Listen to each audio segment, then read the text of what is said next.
time expired. The gentleman from Florida. Thank you very much, Mr. Speaker. Mr. Speaker, President Obama, as has been cited, along with many of our colleagues, support changing the definition of modified adjusted gross income. But like on other occasions, I have disagreed with this president on matters, and in this instance I do. There are many in the institution who have a different view.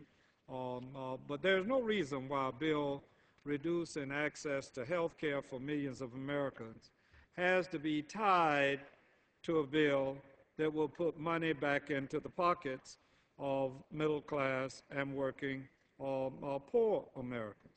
My colleagues on the other side of the aisle have made a conscious decision to make it harder for Americans to pay their medical bills. Now, they could have just as easily tied this bill to one that reduces oil and gas subsidies. But listen, I just spoke to a group of students, about 15 or 20 of them from American University. And I put the question to them regarding this rule, explaining to them some of the dynamics of the institution. I put the question to them, what would seem more sensible to you? Would it be that 500,000 people should and may lose their coverage under a measure, or that the oil companies and gas companies, and I added GE, that those kinds of companies cause these kinds of matters not to have to come into play at this time in our institution? Now, Democrats, Sandy Levin, my good friend from Michigan, the ranking member, introduced a substitute that would eliminate oil and gas subsidies in order to repeal the withholding requirement while still allowing Americans to keep their health care coverage.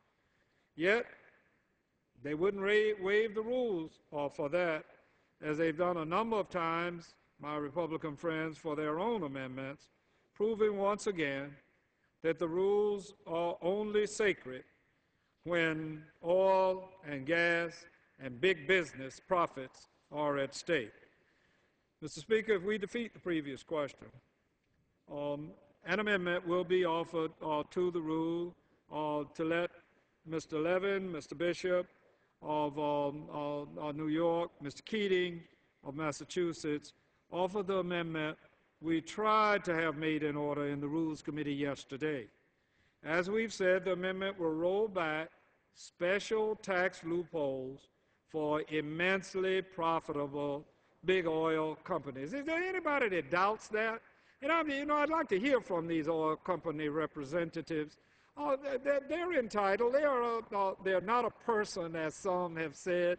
They're a corporation, and they don't have, I guess, a conscience, because their bottom line is to make a profit. Well, they've made a lot of it.